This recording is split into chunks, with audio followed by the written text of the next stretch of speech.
साम्राज्य पढ़ चुके हैं, ठीक। गुप्त साम्राज्य के बाद, गुप्त काल के बाद अब आएगा गुप्त उत्तर काल। कौन सा काल आएगा? गुप्त उत्तर काल का मतलब हुआ कि गुप्तों के बाद का काल, ठीक है, पोस्ट गुप्ताज पीरियड। तो गुप्त काल के बाद क्या आएगा? गुप्त उत्तर काल आएगा। गुप्त उत्तर काल का मतलब हुआ गुप्तों के बाद का काल, ठीक। हमने देखा था कि गुप्त साम्राज्य का पतन हो गया, किसके बाद? तो गुप्त साम्राज्य का पतन हो गया महान सम्राट, अंतिम महान सम्राट अगर बचा स्कंदगुप्त। स्कंदगुप्त के बाद जो है गुप्त साम्राज्य का पतन हो गया।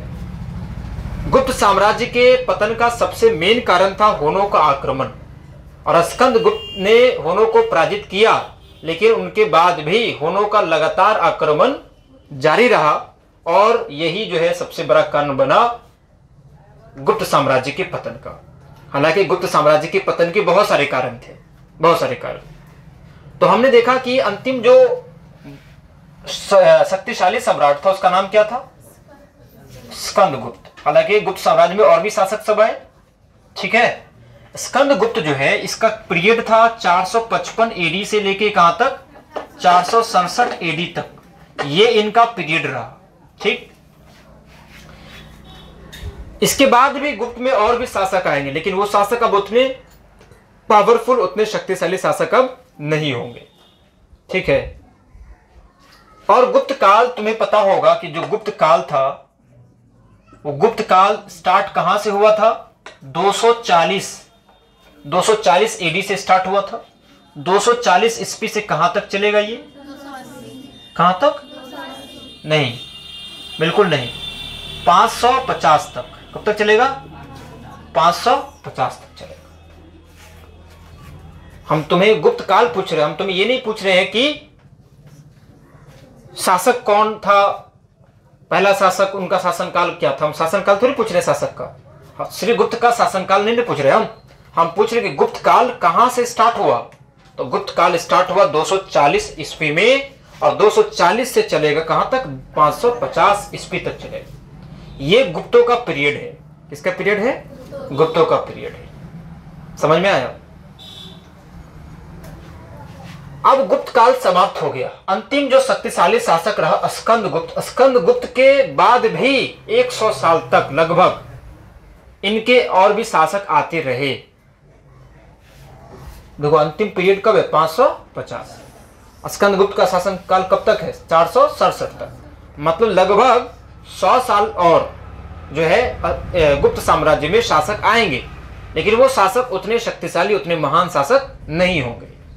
मतलब कि स्कंदगुप्त के बाद अब जो है गुप्त साम्राज्य पतन की तरफ अग्रसर है। शासक अब कमजोर हो रहे हैं, सामंत लोग अब ज्यादा शक्तिशाली हो रहे हैं। सामंत लोग कौन थे? कल तुम्हें डिस्कस कर दिए थे। सामंत गुप्तों के काल में कौन थे? सामंत। और सामंत जो है, सामंत ये भी गुप्त साम्राज्य के पतन का एक कारण बना। सामंत कौन थे? जमींदार, जिनके पास बहुत भूभाग था, जमीन का एक मतलब एक बड़ा हिस्सा उनके पास था, भूमि का एक बहुत बड़ा हिस्सा किसके पास? जो व्यक्ति के पास था उसको कहा गया सामंत कहा गया। भूस्वामी कह सकते हैं उसको। क्या कह सकते हो? भूस्वामी। तुम्हें याद होगा कि भूमि दान की जो प्रथा सातकर्णी प्रथम से शुरू हुई, वहां से सामंत का उदय हुआ। वहीं से जो भूमि ब्राह्मणों को दी जाती थी, वही आगे चलकर अब क्या बन गए? सामंत बन गए। क्या बन गए अब? मतलब कि लैंड का एक बहुत बड़ा हिस्सा अब उनके पास है। अब ये पावरफुल बन रहे हैं, इनके पास विभिन्न प्रकार का अधिकार है, प्रशासनिक अधिकार है इसके पास। इनके पास अब प्रशासन भी है, मतलब सेना भी इनके पास है अब, ठीक है। हर प्रकार का जो है फैसिलिटी, सुविधा इनके पास है। सेना भी रखने लगे। भूमि का एक बड़ा हिस्सा इनके पास है। भूमि का बड़ा हिस्सा इनके पास है। भूमि का बड़ा हिस्सा इनके पास है, ठीक है। और भी बहुत सारे विशेष अधिकार इनको दिए गए। तो ये सामंत जो है, अब जब गुप्त साम्राज्य कमजोर हुआ, गुप्त साम्राज्य में जब शासक कमजोर शासक आए, तो यही सामंतों ने अपने अपने क्षेत्र को स्वतंत्र घोषित कर लिया। क्या कर लिया? स्वतंत्र घोषित कर लिया। यही सामंतों ने स्वतंत्र घोषित कर लिया। क्योंकि राजा कमजोर है, अब राजा इसका क्या बिगाड़ सकता है। इनके पास भी सेना है, हर प्रकार की फैसिलिटीज इनके पास भी है, हर प्रकार की सुविधा इनके पास है। तो इन्होंने कहा कि अब हम ही राज करेंगे, अब हम ही राजा हैं। तो गुप्त साम्राज्य के जो छोटे छोटे शासक बाद में आए, कमजोर शासक, वो शासक इनका कुछ बिगाड़ भी नहीं सके, क्योंकि उस समय तक सामंत अधिक शक्तिशाली हो चुका था। तो जब गुप्त साम्राज्य के शासक कमजोर हुए तो इन्होंने अपने क्षेत्र को क्या कर लिया, स्वतंत्र कर लिया। उन्होंने स्वतंत्र शासक घोषित कर लिया अपने आप को, उस क्षेत्र का खुद को शासक घोषित कर लिया। और उन्हीं में से एक नाम हमें मिलता है पुष्यभूति। किसका नाम मिलता है? पुष्यभूति का नाम मिलता है। पुष्यभूति, पुष्यभूति वर्धन। इसको हम इसी ने क्या किया था, यही पुष्यभूति वर्धन जो है ये गुप्तों के काल में क्या था, सामंत था। क्या था ये? सामंत। ये सामंत था, सामंत। ठीक है, ये गुप्तों के काल में क्या था, सामंत था। इन्होंने ही क्या किया, इन्होंने ही अब अपने आप को स्वतंत्र कर लिया और वर्धन वंश की स्थापना की। वर्धन वंश की स्थापना, वर्धन वंश की स्थापना। इसको हम पुष्यभूति वंश भी कहते हैं, वर्धन वंश या पुष्यभूति वंश कहते हैं। समझ में आया? आया कि नहीं? मतलब कि गुप्त का पीरियड समाप्त हुआ, 550 ईडी में अब किस वंश की स्थापना हो गई? वर्धन वंश की स्थापना हो गई। किसकी स्थापना? वर्धन वंश की स्थापना हो गई। ठीक है, ये पुष्यभूति वर्धन ने पुष्यभूति वंश या वर्धन वंश की स्थापना कर दी। इन्होंने जो सत्ता का केंद्र बनाया, राजधानी बनाया, जहां से ये शासन करता, वो राजधानी किसको बनाया? थानेश्वर को बनाया।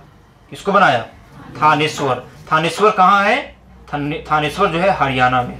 कहां है? हरियाणा में। इन्होंने इसको राजधानी बना दी। अब तुम देखो कि ये है गुप्त साम्राज्य, पूरा फैला हुआ है, पूरा गुप्त साम्राज्य है। ठीक, यहां तक कि समुद्रगुप्त ने पूरा दक्षिण भारत तक अपने साम्राज्य का विस्तार किया था, पहले है ना। 8वीं राज्य को भी उन्होंने जीता था, दक्षिणा पथ विजय किया था, मतलब कि दक्षिण वाला हिस्सा भी जो है समुद्रगुप्त ने जीत लिया था। समुद्रगुप्त ने साम्राज्य का बहुत ज्यादा विस्तार किया। तो ये जो गुप्त साम्राज्य है अब धीरे धीरे ये सिकुड़ रहा है। कहां तक लिमिटेड हो रहा है, सीमित हो रहा है? मगध तक जो है ये क्या हो रहा है, मतलब लिमिटेड हो रहा है, सीमित हो रहा है, क्योंकि अब शासक मजबूत अब नहीं है, अब शासक कमजोर सब है। तो इस एरिया के जो अलग अलग सामंत है ये अपने अपने क्षेत्र को क्या कर रहे हैं, आजाद कर रहे हैं। उसी में से एक सामंत का नाम क्या है? पुष्यभूति। इस पुष्यभूति ने एक अलग वंश की स्थापना कर ली और उसका नाम था वर्धन वंश। क्या नाम था? वर्धन वंश। अब ये वर्धन वंश का हरियाणा में, कहां? हरियाणा। इन्होंने थानेश्वर को क्या बनाया? थानेश्वर को सत्ता का केंद्र बनाया, जहां से वो शासन चला सकता था। उन्होंने उसी को सत्ता का केंद्र बनाया। समझ में आया? तो याद रखना है, वर्धन वंश ने राजधानी किसको बनाई? थानेश्वर को बनाई। वहीं से वो राज करता, पूरा एरिया पे वो राज करता। इन्होंने जो है पुष्यभूति ने अपने साम्राज्य का विस्तार किया धीरे धीरे। ठीक है, इन्होंने क्या किया? अपने साम्राज्य का धीरे धीरे विस्तार किया। पंजाब वाले एरिया तक इन्होंने, पूरा गुजरात, इस सब एरिया में उन्होंने क्या किया? अपने साम्राज्य का विस्तार किया। अब यहां से समझना है कि पुष्यभूति वर्धन जो है इनका पुत्र होता है। पुत्र, किसका पुत्र पढ़ेंगे अभी? पुष्यभूति का। इनका पुत्र कौन होता है? इनका पुत्र होता है प्रभाकर वर्धन। क्या नाम होता है उनका? प्रभाकर वर्धन। ये अगला शासक बनता है, प्रभाकर वर्धन। ठीक, अच्छा पहले बताओ ये पुष्यभूति वर्धन मतलब वर्धन वंश की स्थापना कब हुई बताओ? 550 ईडी में। 550 ईडी में। अब आया उसका अगला शासक आएगा कौन? प्रभाकर वर्धन आएगा। अब ये प्रभाकर वर्धन के पास जो है ना 3 संतान होंगे। कितने संतान होंगे? 3 संतान। इनके पास 3 संतान है, 3 संतान। अब उसमें से कौन कौन है? तो एक है पुत्र जिसका नाम है राज्यवर्धन। राज्यवर्धन ये बड़ा पुत्र है, बड़ा पुत्र है। कौन? राज्यवर्धन। दूसरा जो पुत्र है इसका नाम है हर्षवर्धन। हमें हर्षवर्धन का काल ही पढ़ना है में। हर्षवर्धन ये छोटा पुत्र है, ठीक। एक पुत्री है जिसका नाम क्या है? राजश्री। क्या नाम है? राजश्री। ये कौन है? इसकी पुत्री है। ये पुत्री है। समझ में आया? प्रभाकर वर्धन के 3 संतान। राज्यवर्धन बड़ा बेटा है, छोटा बेटा कौन है? हर्षवर्धन, और पुत्री कौन है? राजश्री। तुम्हारा कि पुष्यभूति वर्धन ने क्या किया? वर्धन वंश की स्थापना। कैसे स्थापना हुआ? क्योंकि सामंत अब क्या हो गए? ज्यादा शक्तिशाली हो गए, पावरफुल ज्यादा हो गए, और गुप्त साम्राज्य के शासक कमजोर हो गए। इस कमजोरी का फायदा उनके सामंतों ने उठाया, और सामंतों ने एक अपने राज्य, छोटे छोटे राज्यों को उन्होंने स्वतंत्र कर लिया, है ना। स्वतंत्र राज्य की घोषणा कर दी। इसमें से सबसे बड़ा जो उभर कर सामने आया वो कौन आया? वर्धन वंश आया, जिसको पुष्यभूति ने, क्योंकि पुष्यभूति भी क्या था? एक सामंत था। उन्होंने वर्धन वंश की स्थापना कर दी 550 AD में। इसके जो है पुत्र हुए प्रभाकर वर्धन। प्रभाकर वर्धन के कितने पुत्र? 2 पुत्र। ठीक है, एक हो गया राज्यवर्धन और एक कौन हो गया? हर्षवर्धन। और पुत्री कितनी थी? एक। इसका नाम क्या था? राजश्री था। अब यहां से कहानी थोड़ा सा बनेगा। देखो क्या हुआ। हुआ ये कि कन्नौज का एक शासक था जिसका नाम था अवंती वर्मन। क्या नाम था? अवंती वर्मन। ध्यान से देखोगे कि ये जो है भारत, यहां पर है थानेश्वर। क्या है ये? थानेश्वर है। ये है थानेश्वर, ठीक। और अवंती वर्मन है। अवंती वर्मन कहां का शासक है? मोखरी वंश का शासक है। किसका शासक है वो? मोखरी वंश का शासक है। मोखरी वंश है। यहां पर कहां पर? कन्नौज में। ये कौन सा एरिया है? कन्नौज है। कन्नौज, कन्नौज है ये। और कन्नौज में किस वंश का शासन है? किस वंश का शासन है? मोखरी वंश का शासन। कन्नौज में मोखरी वंश का शासन है। तो ये हो गया थानेश्वर, मतलब हरियाणा है, ठीक। और ये हो गया कन्नौज, जहां पर किस वंश का शासन है? मोखरी वंश का शासन है। अब यहां मोखरी वंश में जो शासक है, उस शासक का नाम है अवंती वर्मन। शासक कौन है? अवंती वर्मन। कौन है? अवंती वर्मन शासक है। शासक है अवंती वर्मन। कहां का शासक है ये? कहां का शासक है? कन्नौज का शासक। इसका एक पुत्र है, इसका नाम है गृहवर्मन। क्या नाम है? गृहवर्मन। ध्यान से समझना बात। ये गृहवर्मन इनका पुत्र है। हुआ क्या कि प्रभाकर वर्धन ने, प्रभाकर वर्धन कौन? पुष्यभूति वर्धन का पुत्र है, ठीक। तो प्रभाकर वर्धन ने अपनी पुत्री राजश्री का विवाह मोखरी वंश के राजा अवंती वर्मन के पुत्र गृहवर्मन से कर दिया। नहीं समझा रहा बात? क्या कहा हमने? गृहवर्मन है, गृहवर्मन से विवाह हो गया। किसका? राजश्री का विवाह हुआ। गृहवर्मन कौन है? तो मोखरी वंश। मोखरी वंश कहां है? कन्नौज में है। तो कन्नौज के राजा जो है अवंती वर्मन, उनके पुत्र है गृहवर्मन। उस गृहवर्मन से प्रभाकर वर्धन की पुत्री राजश्री का विवाह हो गया। किसका विवाह हो गया? राजश्री का विवाह किससे हुआ? गृहवर्मन से। अब गृहवर्मन कौन है? क्वेश्चन इन्हें पूछोगे। गृहवर्मन से हुआ, ठीक। क्वेश्चन मन में नहीं आएगा कि गृहवर्मन कौन था। हमने बता दिया कि कन्नौज, यहां पे कन्नौज था, मोखरी वंश का शासन था, अवंती वर्मन के पुत्र थे गृहवर्मन, और उनका विवाह जो है राजश्री प्रभाकर वर्मन की पुत्री से इनका विवाह हो गया, ठीक। अब हुआ क्या कि इसी के समय हुनों का आक्रमण हुआ। अभी हुन का आक्रमण जारी है। अभी गुप्ता पीरियड जो है समाप्त होने वाला। इतना आक्रमण किया हुनों ने कि गुप्त साम्राज्य को पतन, मतलब गुप्त साम्राज्य का पतन हो गया। अभी भी हुन का आक्रमण जारी है। और इन्हीं के समय थानेश्वर की तरफ हुनों का आक्रमण हुआ था। किसका आक्रमण हुआ था? हुनों का आक्रमण हुआ था। और कहा जाता है कि हुनों के आक्रमण को दबाने के लिए प्रभाकर वर्धन ने अपने बड़े पुत्र राज्यवर्धन को भेज दिया था। किसको भेज दिया था? राज्यवर्धन को। देखो यहां पे समझना फिर से, राज्यवर्धन को क्या किया था? भेज दिया था। अब यहां पर है थानेश्वर, यहां है थानेश्वर। थानेश्वर जो है वो सत्ता का केंद्र है, यहां से वो शासन कर, राजधानी है उनकी हरियाणा। अब यहां मालवा के क्षेत्र से उन्होंने क्या कर दिया, हुनों ने आक्रमण कर दिया। किस क्षेत्र से आक्रमण कर दिया? देखो तुम देखोगे ना तो ये पूरा पुष्यभूति वंश का एरिया है, तुम देखोगे तो किसका एरिया है? पुष्यभूति। ये अपने साम्राज्य का विस्तार दक्षिण भारत में नहीं कर सके, यहीं तक ये लिमिटेड रहा, इसी एरिया तक क्या रहा, ये वर्धन वंश धीरे धीरे फैलता गया और यहां तक इसका साम्राज्य का विस्तार हो गया था। तो यहां मालवा का क्षेत्र है। कौन सा क्षेत्र है ये? मालवा है। इधर इस मालवा में हुनों ने क्या किया, इसकी तरफ से आक्रमण करना स्टार्ट किया। अब इस आक्रमण को दबाने के लिए प्रभाकर वर्धन ने अपने पुत्र राज्यवर्धन को भेजा। ठीक, काफी हद तक उन्होंने हुनों के आक्रमण को वहां पर दबाया।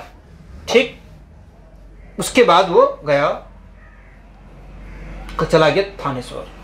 कुछ समय बाद क्या हुआ, कुछ समय बाद उनके पिता प्रभाकर वर्धन के पिता पुष्यभूति वर्धन का क्या हो गया,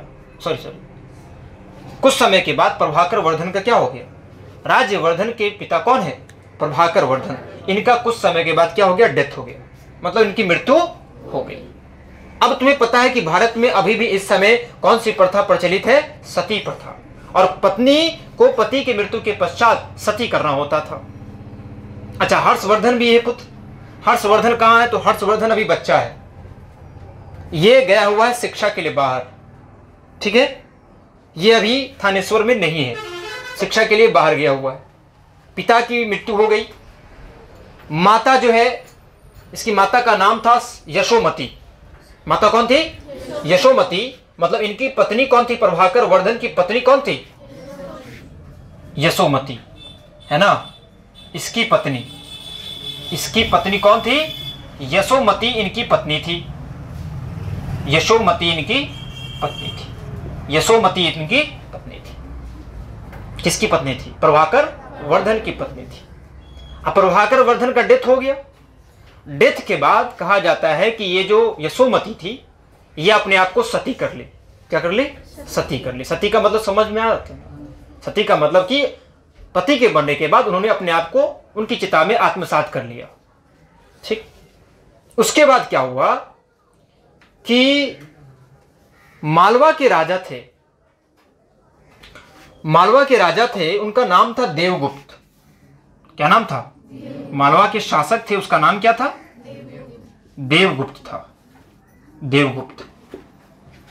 ठीक, मालवा के शासक कौन? देवगुप्त।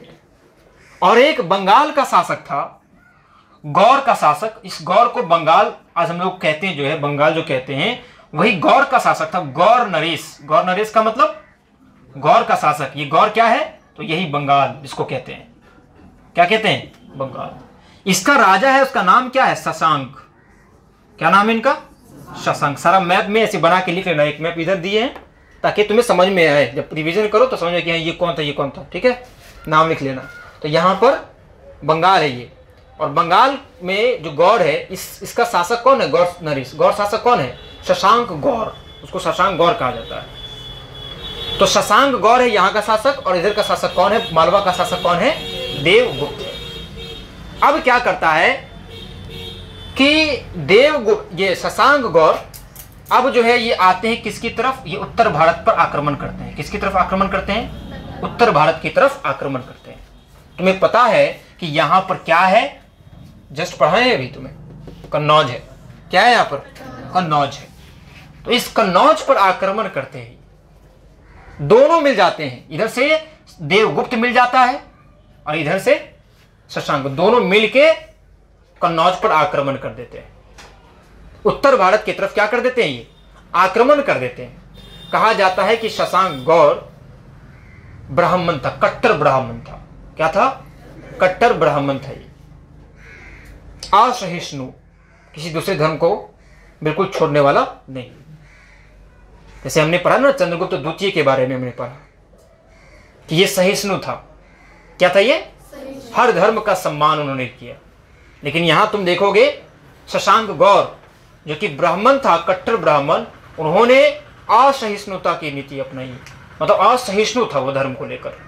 और कहा जाता है कि जब ये उत्तर भारत की तरफ बढ़ा हजारों बौद्ध लोगों की इन्होंने क्या करवाई, हत्या करवाई। हजारों बौद्ध लोगों की क्या करवाई, हत्या करवाई। देखो अभी तुम्हें धर्म वाला सेक्शन अभी छोड़ दिए हुए हैं, बौद्ध धर्म शैव धर्म पढ़ना बाकी है, भी सब जैन धर्म के बारे में। तो हजारों बौद्ध लोगों की क्या करवाई, इन्होंने हत्या करवाई। और जिस वृक्ष के नीचे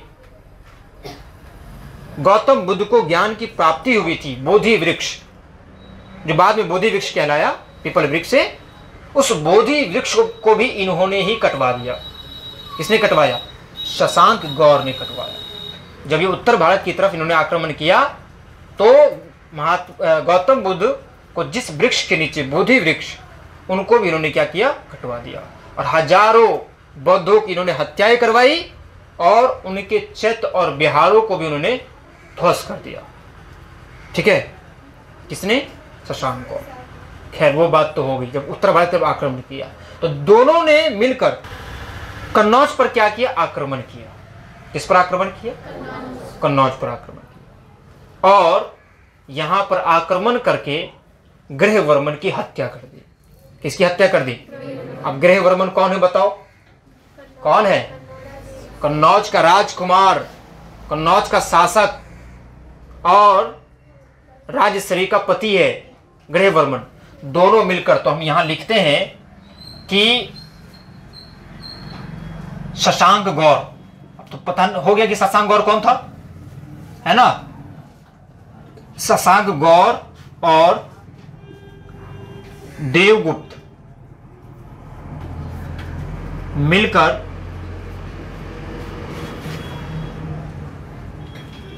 कन्नौज पर आक्रमण किया। किस पर आक्रमण किया, कन्नौज पर आक्रमण किया और क्या हुआ, इसमें ग्रहवर्मन की हत्या हो गई। ग्रहवर्मन की हत्या कर दी, की हत्या कर दी। समझ में आया बात। और हत्या करने के बाद इन्होंने क्या किया, राजश्री का अपहरण कर लिया शशांक ने। किसने, शशांक ने क्या किया, राजश्री का अपहरण कर लिया, किडनैप कर लिया इसको। ठीक, शशांक राजश्री का क्या कर लिया, अपहरण कर लिया। ग्रहवर्मन की हत्या कर दी, उनको मार डाला, और राजश्री का क्या कर लिया, अपहरण कर लिया। अब यह समाचार मिला किसको, हर्षवर्धन को। क्योंकि अब देखो, अच्छा हर्षवर्धन तो आएगा बाद में भी, पहले क्या हुआ कि इन्होंने क्या किया, शशांक गौर ने राजश्री का अपहरण कर लिया, ग्रहवर्मन को मार दिया। ठीक, इसके बाद हुआ क्या, इसका बदला लेने के लिए अपने, मतलब बहनोई लगेंगे इसको, तो अपने बहनोई का बदला लेने के लिए जो बड़ा पुत्र है कौन, राजवर्धन है ना, राजवर्धन बड़ा पुत्र, इस राजवर्धन ने देवगुप्त की हत्या कर दी, देवगुप्त को मार डाला। किसको मार डाला, देवगुप्त को। क्योंकि देवगुप्त और शशांक दोनों मिलकर क्या किया था, तो कन्नौज पर आक्रमण किया और ग्रहवर्मन की हत्या की थी। इसीलिए इनके जो बड़े पुत्र थे राजवर्धन, शासक तो वही है, राजा तो वही है, अभी थानेश्वर का राजा अभी कौन है, प्रभाकर वर्धन, तो उनका डेथ हो गया। अब वहां का शासक कौन है, राजवर्धन। तो इनका बदला लेने के लिए, क्योंकि ये तो बैठा हुआ थानेश्वर में, आक्रमण हुआ है कन्नौज पर, और वहां पर उनका अपहरण कर लिया गया। शशांक ने उसको शशांक वहां से लेके चला गया उसको, राजश्री को, तो बचा इधर देवगुप्त। इन्होंने क्या किया, राज्यवर्धन ने अपने बनोही का बदला लेने के लिए देवगुप्त की हत्या कर दी। किसकी हत्या कर दी, देवगुप्त की हत्या कर दी। तो ये बात याद रखना है, राजवर्धन ने देवगुप्त की क्या कर दी, अब हत्या कर दी। और जब ये जीत के जा रहा था, देवगुप्त को मार दिया, और जब ये मालवा के जो शासक देवगुप्त, इसको मार के जब ये जा रहा था, रास्ते पर ही धोखे से शशांक गौर ने राजवर्धन को भी मार दिया। मतलब कि अब जो है थानेश्वर का सिंहासन एकदम खाली हो चुका है। प्रभाकर वर्धन भी जा चुका है, यशोमती भी जा चुकी है, सती हो गई, उनकी बेटी विवाह हो गई गृहवर्मन से, गृहवर्मन भी चला गया, यह राजश्री को भी अपहरण करके ले जाया गया, पूरा खाली है सिंहासन। राज्यवर्धन का भी अब वहां पर डेथ हो गया। सिर्फ बचा है कौन? अब हर्षवर्धन बचा हुआ है। समझ में आया बात? पहले ये बात हम यहां लिख देते हैं कि राजवर्धन ने देवगुप्त की हत्या की और शशांक ने राजवर्धन की हत्या कर दी। और शशांक ने किसकी हत्या कर दी? शशांक ने किसको मार डाला? राज्यवर्धन को। राज्यवर्धन को मार डाला, राज्यवर्धन को मार डाला। अब बताओ, हर्षवर्धन जो है अभी बच्चा ही है, वो 590 में उनका जन्म हुआ है और अभी मात्र वो 16 साल का है। कितने साल का है अभी इस समय? मात्र वो 16 साल का है। ठीक है, समझ रहे बात? अब इसको पता चलेगा पिता का डेथ हो गया, माता सती हो गई, बहन का अपहरण हो गया, जीजा मारे गए और बड़ा भाई जो है वो मारा गया। अब ये आएंगे कहाँ? थानेश्वर पहुंचेंगे अभी, और पहुंचने के बाद शशांक को ये मार देंगे, अब छोड़ेंगे नहीं। अब क्योंकि देवगुप्त को तो राजवर्धन मार दिया था, बचा कौन था? शशांक गौर, और शशांक गौर को ये मार देता है। शशांक गौर कहाँ का शासक था? बंगाल का शासक, गौर का शासक, गौर नरेश था वो। तो अब ये बात भी याद रखना, राज्यवर्धन ने देवगुप्त को मारा, हाँ, और शशांक ने राजवर्धन को मारा, और शशांक को अब कौन मारेगा? हर्षवर्धन। हर्षवर्धन मतलब दोनों के बीच में अब युद्ध होगा। किन दोनों के बीच युद्ध होगा? हर्षवर्धन और शशांक के बीच में युद्ध होगा, और अब कौन मारा जाएगा उसमें? शशांक को मारा जाएगा। हर्षवर्धन ने शशांक को पराजित कर दिया, पराजित कर मार डाला। पराजित कर हराने के बाद क्या किया? उसको मार डाला। समझ में आया? अब जो है दुश्मन खत्म हो गया। अब कहा जाता है कि बहन का तो बदला ले लिया, बहन कहाँ है इसकी? बहन का तो अपहरण करके ले गया ना वो। तो कहा जाता है कि एक बौद्ध भिक्षु था, उस बौद्ध भिक्षु ने बताया कि उनकी बहन को कहां पर छुपा के रखा गया है। और कहा जाता है कि जैसे उनकी बहन को वहां से जहां पे वो कैद करके रखा हुआ था निकाला गया, तभी उन्होंने फैसला किया सती करने का। क्या करने का? उसको पता चल गया था कि उनके जो पति है गृहवर्मन, उनकी हत्या हो चुकी है। तो उन्होंने वहां से निकलने के बाद ही फैसला कर चुकी थी वो कि हमें क्या कर लेना है? सती कर लेना है। लेकिन उनके भाई हर्षवर्धन ने उसको समझाया, मनाया और सती होने नहीं दिया। समझ में आया? अब जो है बहन के लिए ही, बहन के कहने पर ही अब राजा हर्षवर्धन अपनी राजधानी थानेश्वर से हटाकर अब अपनी राजधानी कहां परिवर्तित कर लेगा? कन्नौज परिवर्तित कर लेगा, क्योंकि राजपाट तो कन्नौज में भी है, और कन्नौज का अब राजपाट कौन संभालेगा? बहन भी तो है वहां पर अकेले। तो अब जो है उन्हीं के कहने पर किसको राजधानी बना लेगा? अब कन्नौज को अब राजधानी बना लेगा, और कन्नौज से ही वो अब शासन करेगा। क्या करेगा? शासन, साम्राज्य का विस्तार जो भी होगा वहीं से वो करेगा। तो हर्षवर्धन का काल अब यहां से आ जाएगा 606 ईस्वी से। कब से? 606 ईस्वी से। तो अब इसके बाद हम लोग पढ़ेंगे हर्षवर्धन काल। क्या पढ़ेंगे?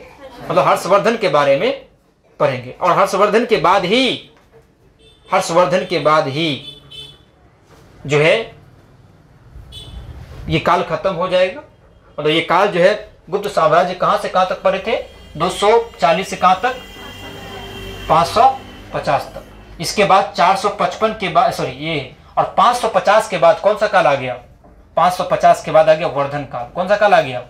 वर्धन काल। कब आए? कब से कब तक है? तो वर्धन काल याद रखना है। वर्धन काल यहां हम लिख देते हैं वर्धन वंश या वर्धन काल। वर्धन वंश जो है ये चलेगा 550 से 550 ईडी से कहां तक चलेगा, तो 647 तक चलेगा। कहां चलेगा, 647 तक चलेगा। इसके बाद हर्षवर्धन का जब डेथ हो जाएगा 647 तक ये शासन करेगा, और हर्षवर्धन के डेथ के बाद अब जो है कन्नौज पूरा खाली है, थानेश्वर पूरा, उत्तर भारत पूरा खाली ही खाली। अब वहां पर कोई शासक है नहीं। अब अलग अलग शासक जो अलग अलग क्षेत्र के हैं, आगे बताएंगे हम तुम्हें, वो सब चाहेगा कन्नौज पर अधिकार करना, क्योंकि कन्नौज अब तक बहुत डेवलप हो चुका है। तुम्हें याद होगा, एक है उत्तरापथ और एक है दक्षिणापथ। दोनों रास्ता का केंद्र बिंदु जो है वही कन्नौज है, और कन्नौज व्यापारिक केंद्र है। क्या है, व्यापारिक केंद्र, बहुत महत्वपूर्ण स्थान है वो, बहुत महत्वपूर्ण नगर है कन्नौज। इस समय की बात कर रहे हो, जो भी हम पढ़ रहे हैं उस समय की बात कर रहे हैं। तो कन्नौज बहुत महत्वपूर्ण क्षेत्र है, इसलिए सभी शासक चाह रहे हैं कि इसको कब्जे में लेना, कन्नौज को अपने कब्जे में लेना। अब कौन कौन शासक है वो आगे हम पढ़ेंगे। एक क्षेत्र में मिलेगा गुर्जर प्रतिहार वंश, एक साइड मिलेगा राष्ट्रकूट वंश, और एक साइड मिलेगा पाल वंश। ये सब चाहेगा कन्नौज पर अधिकार करना, लेकिन अधिकार किसी का होगा नहीं। कभी एक का होगा तो कभी दूसरे का होगा, फिर कभी तीसरे का होगा। तीनों के बीच में हमेशा उस कन्नौज को प्राप्त करने के लिए युद्ध चलता रहता है। इसी को हम लोग कहते हैं त्रिपक्षीय संघर्ष। क्या कहते हैं, त्रिपक्षीय संघर्ष कहते हैं। तीनों के बीच में संघर्ष लगभग आगे 300 साल तक चलता रहेगा। इसके बाद ये काल, प्राचीन काल समाप्त हो जाएगा। इसके बाद आ जाएगा मध्यकाल।